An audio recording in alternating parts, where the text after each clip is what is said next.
So it's 31st of October.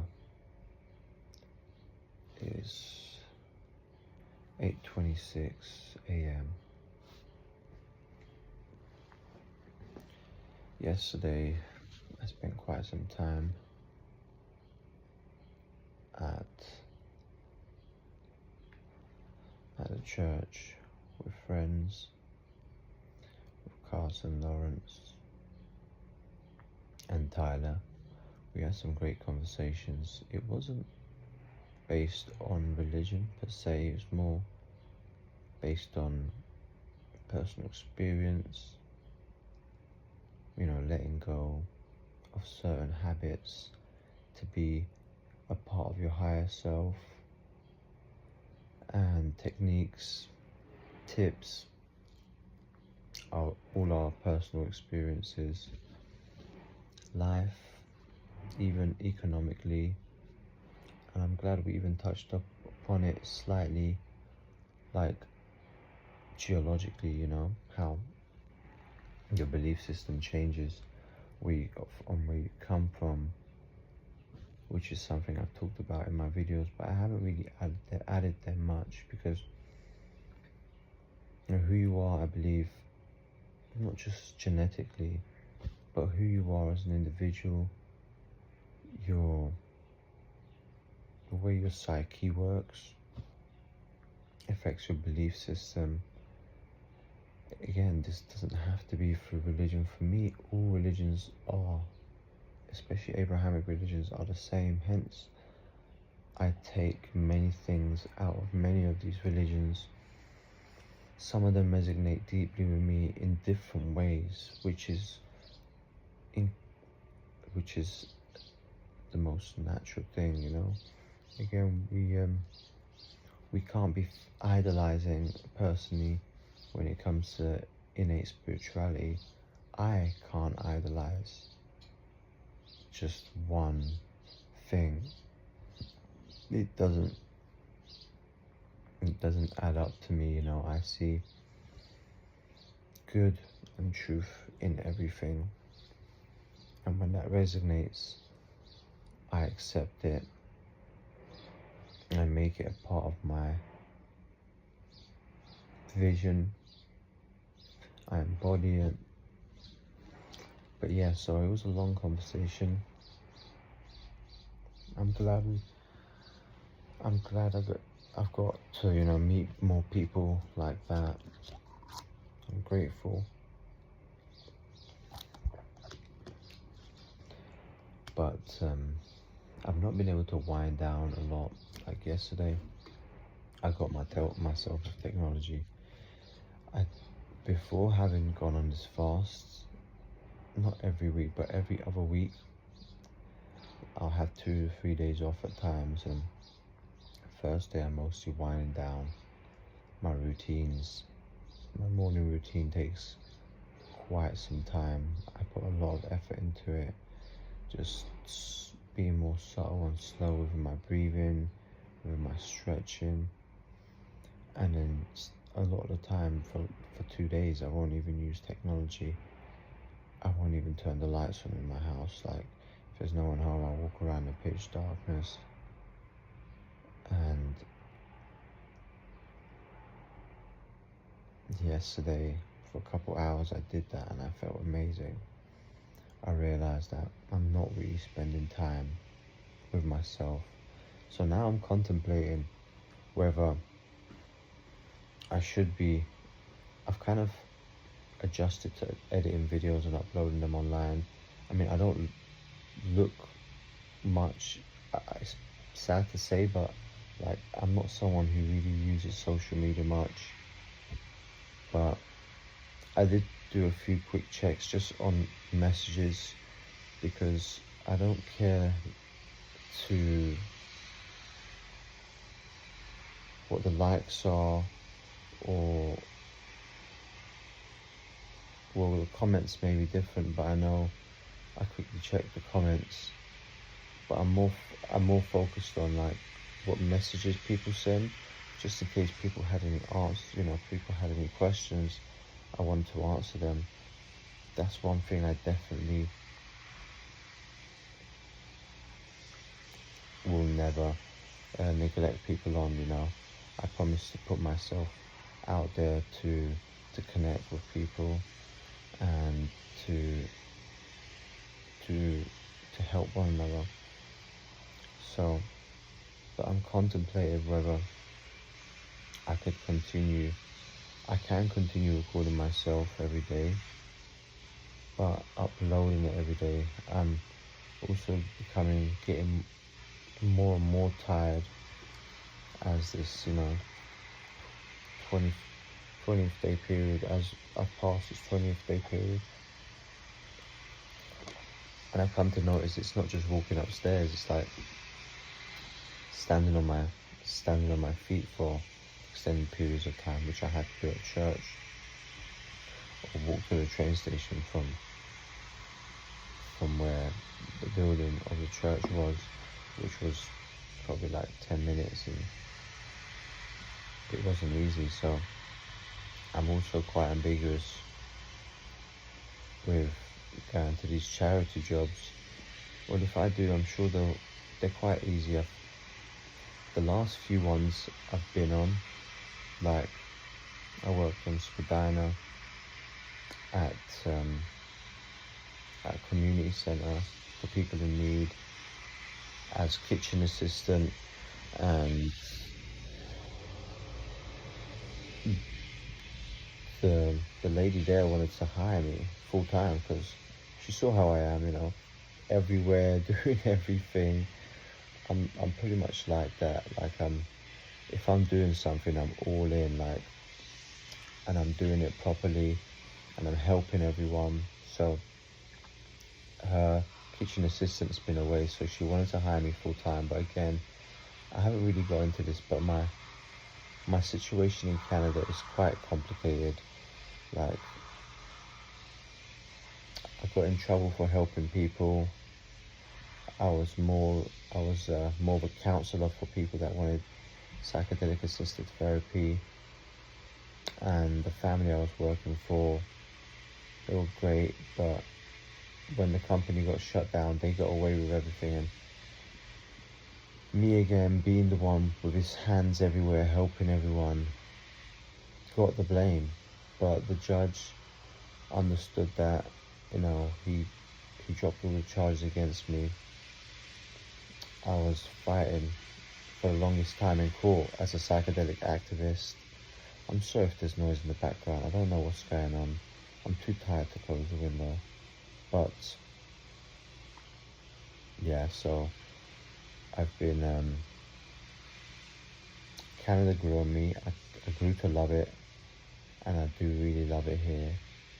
People I've met, just where I've become more genuine, and yeah, the substance isn't important, but psychedelics did help me with multiple mental and spiritual struggles. Like, I haven't done psychedelics in forever, but they did help me at that time, and I was a great advocate of it. So, but that shifted into a more authentic me, and me sharing my experience with people. So this is where we are. Still here, still kicking and breathing in a country where I never even thought I'd be in. But yeah, I may start uploading my videos closer to when my fast is done, because it's 40 days. I'm not going to be able to get back into food just like that. Like, it's going to be a few days of just having liquids, and then broths, and then steamed veggies, a week till I can start eating. But even with the liquids, the way I am now, the way I see it, yesterday I had caffeine free, it was cinnamon orange tea. It was just herbal tea, and I don't know if you call that breaking your fast. Honestly, I'm not one of those, as I said, one of those people that, because yesterday I was having a hard time warming up at church. I already talked about this. as I'd taken cold plunges. As I'd taken a cold plunge, it was only 2 minutes, but I didn't give myself the time to warm up. And I was doing my 2 mile on my way to work, on my way to church, and I was keeping warm. But as I stepped into church and I let completely go, I naturally stopped doing 2 mile. You know, I've got my heart open, and I'm listening to the singing, embracing, and just feeling out that energy. And I started to feel really cold as I was also breathing, and my ears just kept getting tight and like blocked, and it was hurting. And I realized that it's because it's just cold. I just shaved and I'd taken my hat off. It's not that cold in there, but it was enough like to not. It was probably around 18 degrees if I had to guess, and I try to keep it a little warmer in my room ever since I started fasting, just so it's less stress on the body. But I had to go grab a tea. It's no building, so they have these huge radiators. I got to sit on those. It reminded me of my old school days back in St. Aloysius in Highgate, and also Ambler on Blackstock Road, North London. But wow, some memories. It was me having to drink tea and warm up. So again, don't be so, if you decide to go on a fast, which I don't recommend anyone does a long fast. Again, I'm an incredibly disciplined person. Like when I swam pretty much professionally for the earliest part of my life. Even when I stopped swimming, you know, I got into like kickboxing, boxing, and I lived with weights on my wrists and ankles for like 2 years, and I would train. And I remember people that were professional would look at me and say like, even they would say it was too much. And I suffered from like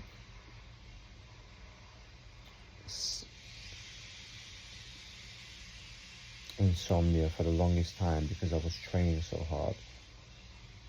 I'd wake up at 4 every day.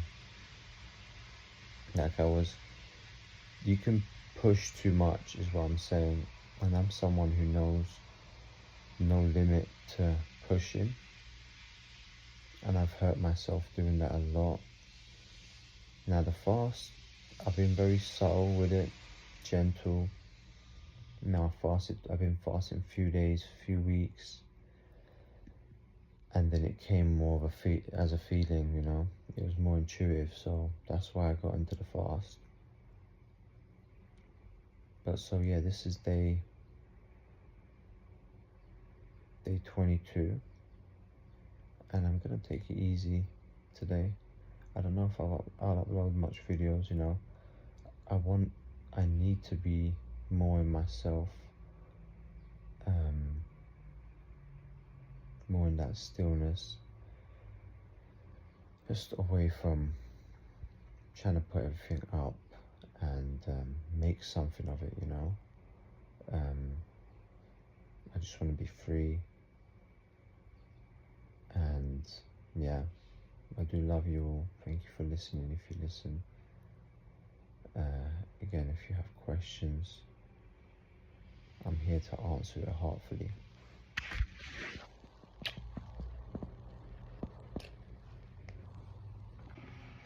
Something I was talking about with friends yesterday, it was to do with like sin and desire and stuff, and I completely agree with them, especially being men. The topics we touched up on, but you know, when you reach a certain point of connection with your higher self, and your higher self is in charge, and the rest of you fall down in order, then things and perspectives and desires, they all change what they are, you know? Like, we were, let's say, talking about viewing certain things and how social media has been now based around the commodification of people's own, even physical selves, and or could be their persona or just their experience. But all this is, you know, I see it, things economically, religiously, they're all a part of this huge organism we are, and it's quite normal to try to completely block them off. But once you're at a place, you can say the objective mindset and more connected to one's reasoning mind, the higher reasoning mind, which is governed by the heart, then everything becomes admirable. You know, could be a man, the things that were lustful to you now just become the same as a part of nature, you know. You just view things. And it's, yeah, psychologically speaking, it's an objective mindset, but it doesn't affect your psyche, you know. So, for instance, I've been off technology so long, I'm giving myself as an example, where my dopamine levels are so low, like so unaffected by social media, movies, even music, so sensitive to music. And you can say that might be too much, but no. I know where my feelings with this stand in this, and I know how quickly a frequency could change me. For instance, if I go to a concert, which I do, and I'm taken to concerts without being on any substance, I'm the most hyperactive, bouncing, dancing, holding people's hands, singing, and everyone thinks I'm on something, but no, I'm enjoying myself, you know. I'm so cut off from the external synthetic input of dopamine that when I'm out in that atmosphere, it affects me. It's also kind of like that with books or movies. Like, someone really wants me to watch a movie, and I very rarely would unless I hear it from multiple places in a space of a few days or a few weeks, and I'm like, that's a message. And it's usually never a new movie, because my surrounding group of people,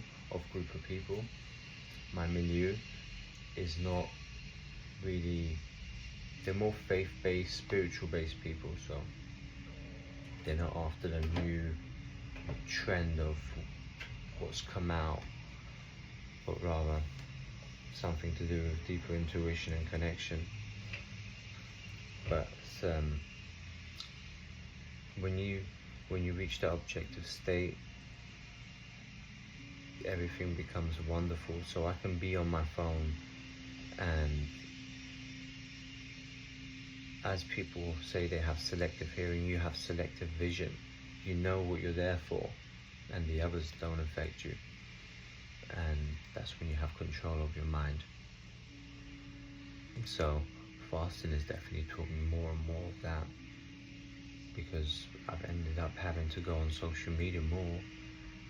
I would say I was already good, but I've really streamlined things. With that streamlining things, you know, it allows you to be more efficient with technology and actually use technology as a tool for what it is. So before we start blaming technology,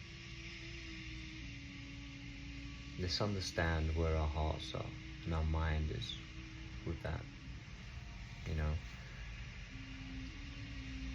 In Alevism, my cultural belief, our ancient belief that's been oppressed for so long,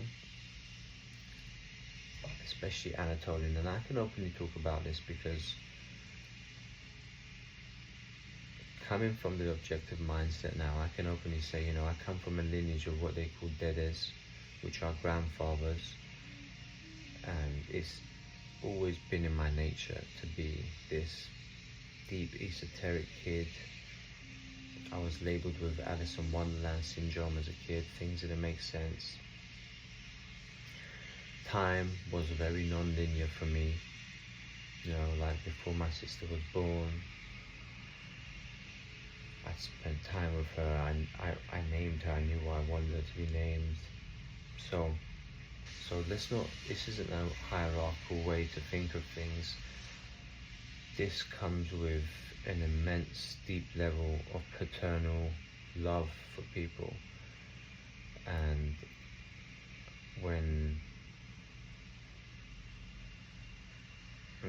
it's probably been a few months, but I would sometimes, at times when I'd go into deep meditation or be deep in myself, I'd get very deep, very emotional and not be able to be amongst people, because I love people, all people so much that I wanted to help people. Like I'd be in tears, like my own children have been hurt.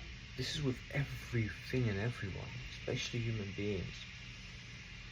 So this level of depth also comes with great pain and suffering. I know we don't believe in selflessness, but my ego has definitely been a defense mechanism, because I've helped way too much, and everyone around me has always tried to help me and suffered from that. But jumping back to the Alevis, you know, we believe in that harmony within the four gates, you know, knowledge, asceticism, devotion, and love between your brother or your sister or your wife. You know, you need to have that social morality. So I'm all about living amongst people, with people, and that's what gives me my growth. Yes, being that person, being what my grandfathers were,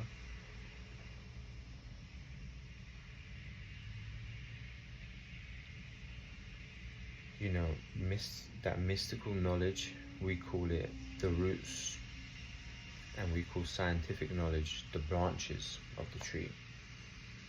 But we believe in science and knowledge, hence why one of the names for our divine is Hak, which means truth. And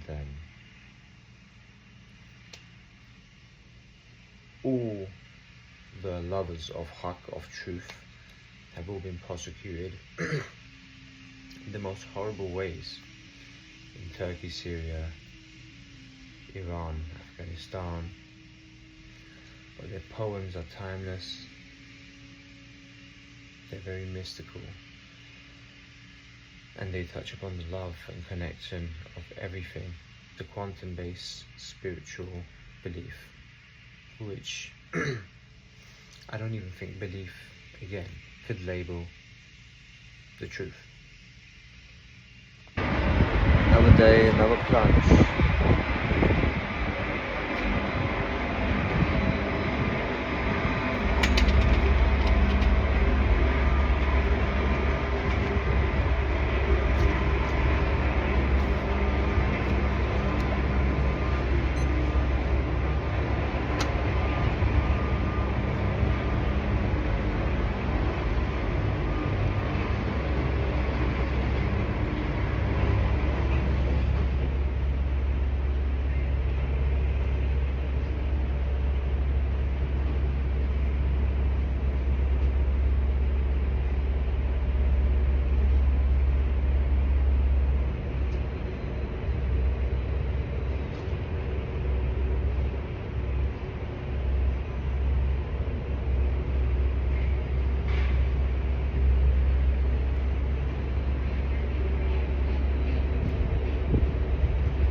But I did complete the 2 minutes, so let's go.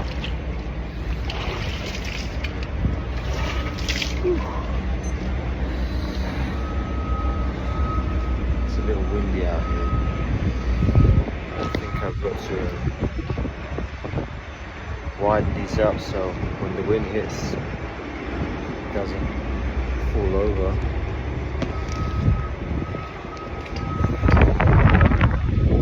Pretty windy out here. Look at my phone.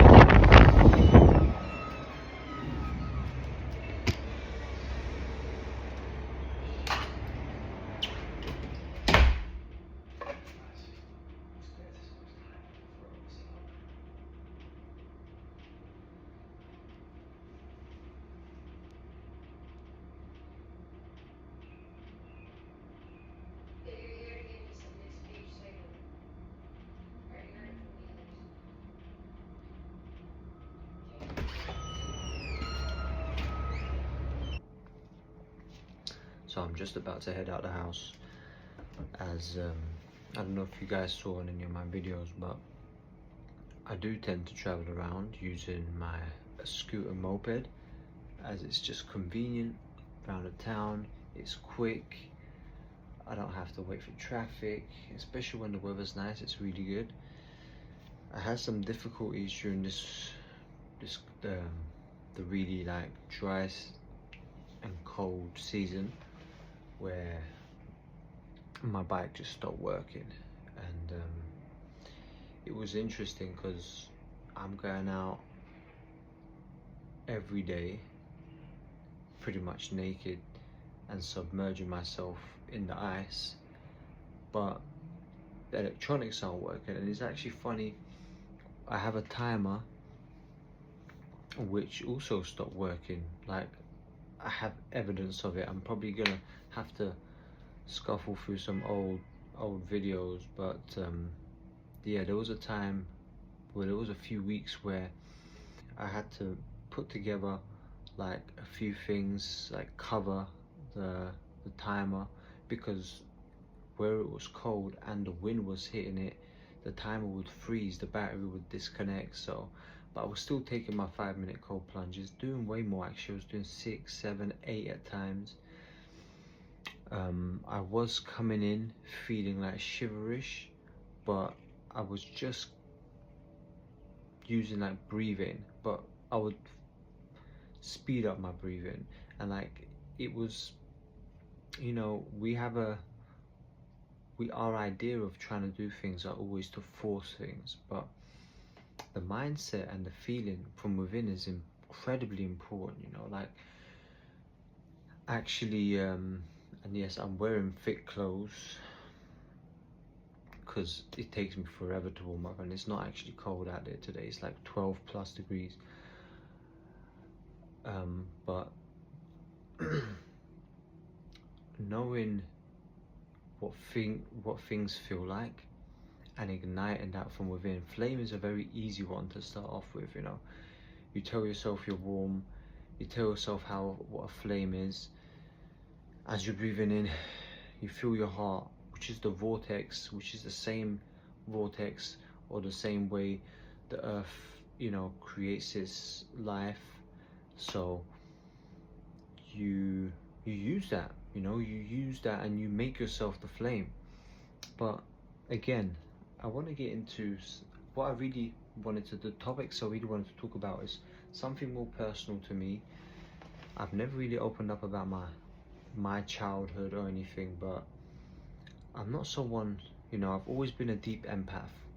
I've always been a lover, I've always been a giver. There's been times where, even till now, like when I went through my awakening a few years ago, like I started becoming somewhat gullible, and started giving way too much. Like, I took care of my colleague and friends' kids for like a longest time. They called me dad, like after a while, and it was like a deep emotional attachment. So it was like a fostering kind of situation, which was, you know, wholesome, but like other things as well. Like, I kept taking on more and more is what I'm trying to say. And I was being somewhat selfless, and it always led me to becoming hurt or overdrained or just used. But you know, I meet a lot of people now, whether it's in church, whether it's, you know, people that that act good, that are good, that are always in the light. But let me put it to you this way, like I don't want to bring people down and say, yo, you've been good your whole life and that's it. Like, I praise you, you're an amazing being. The thing is, and I'm speaking about this coming from an Alibi perspective, let's say, we don't believe we're born as humans. Like,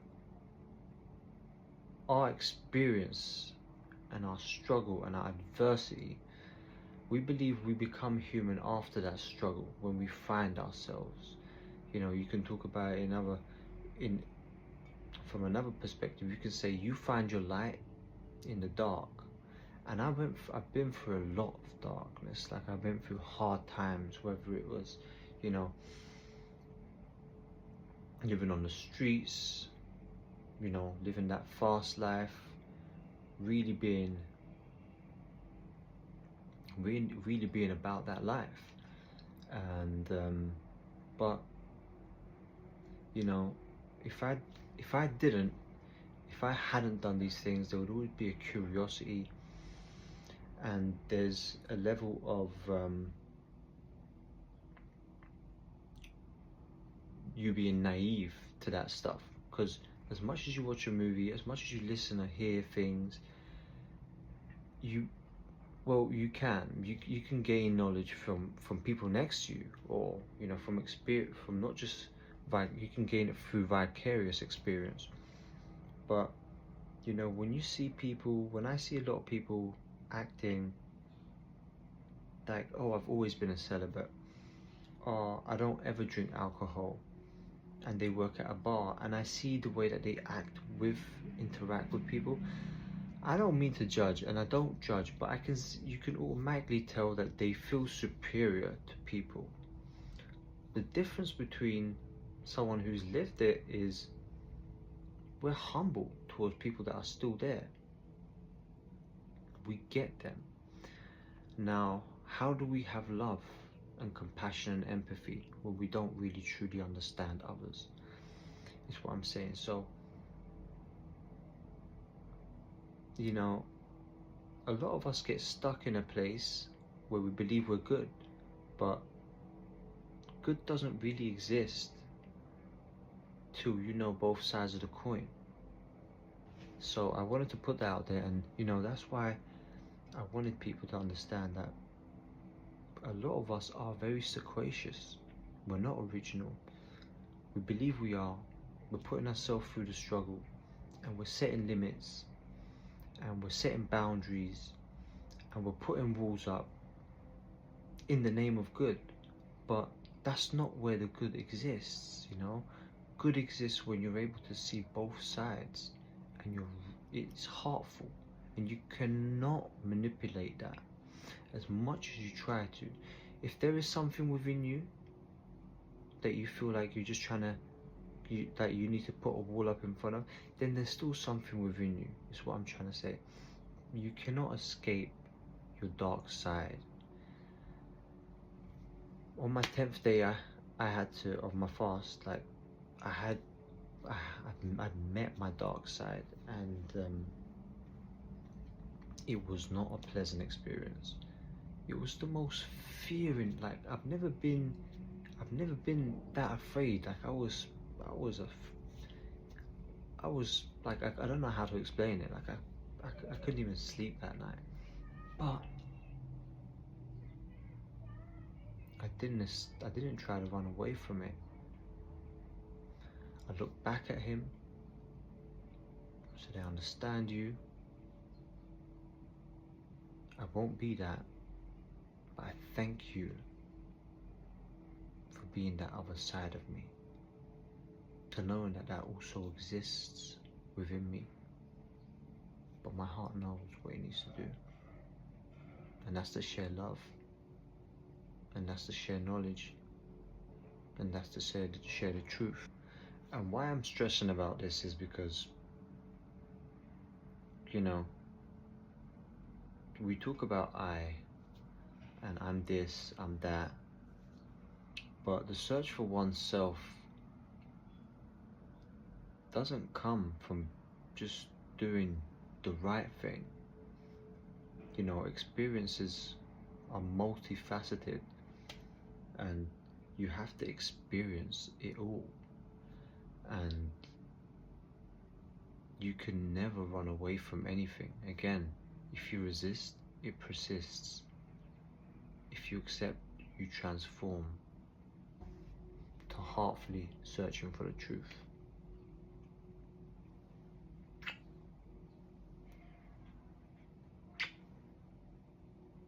So currently it's still the 31st of March. It's like 11:30 almost. I should have been asleep, but I was looking through some of my older videos, and this was like a month after I got off my 2-week fast. About 5 weeks to about a month. Ooh, tell a lie. 22nd, make that about 7 weeks.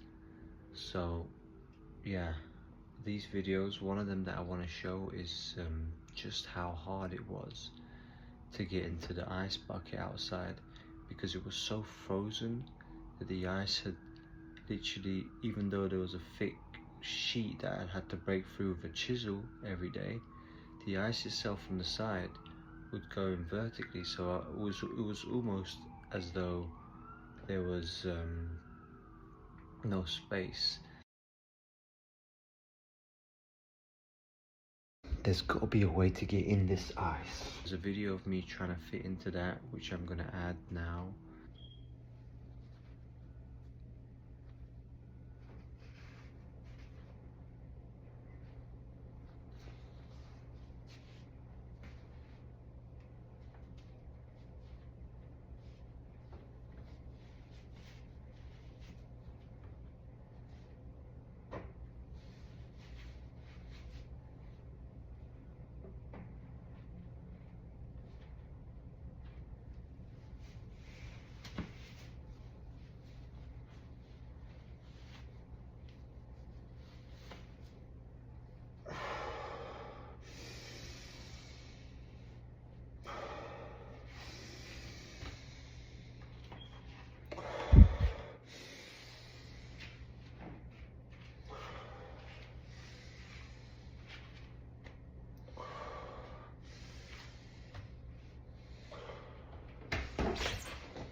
So, new problem, but my body no longer fits in there. The second video, which is on the 23rd of January, is after I had actually broken the ice and made it a little easier to get in there. I've actually used it as a thumbnail. But also on these videos you can see how frolic I am. You can see my weight. That's how I usually am. This is actually after having lost weight from the previous fast, but you know, you can see that I still have some muscle there, and I don't go to the gym or anything, but I do some slight exercise every now and then at home, depending on feeling how, you know, every day I do like posture exercises and stuff, but I do a lot of them curated on like meditation and breathing to make, you know, sitting up easier and standing up all day at the bar easier.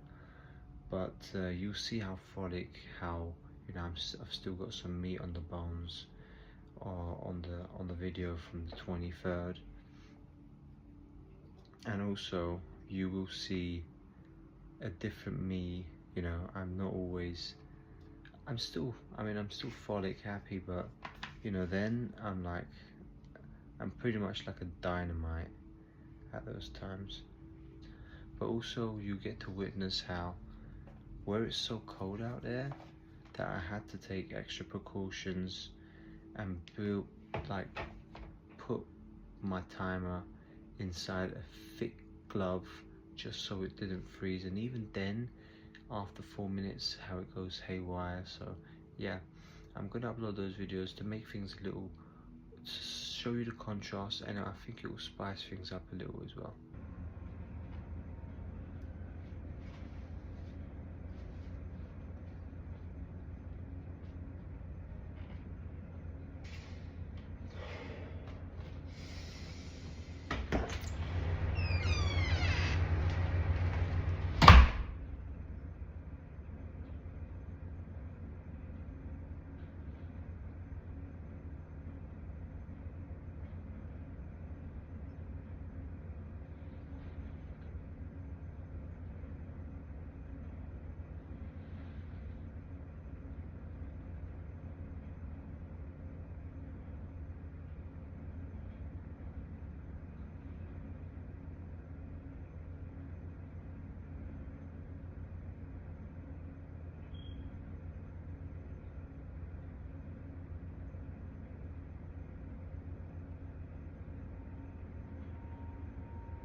So you can see me shaking in there. What I'm doing is I'm trying to break the ice off me. You have to understand, it's like -27 out there, and it's windy, and it's making it feel over -30. When I would break the ice off top, from on top of the tub, it would form in like less than a minute or so, and I'd have to keep breaking it. That's why every time you saw me kick my way into there, this is after like a few minutes of having broken it. So you can imagine what happens when I'm in there for 5 minutes. I had to shuffle my way back out. There's ice forming on me.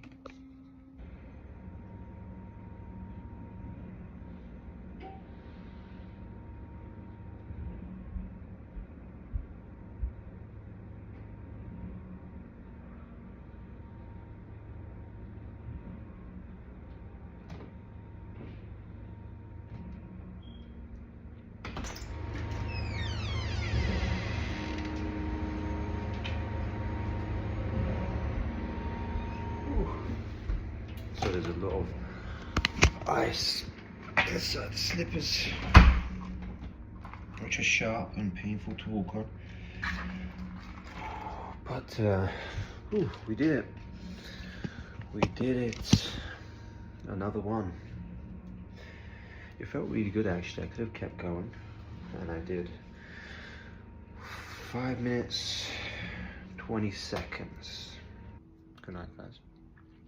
Ending the 22nd day.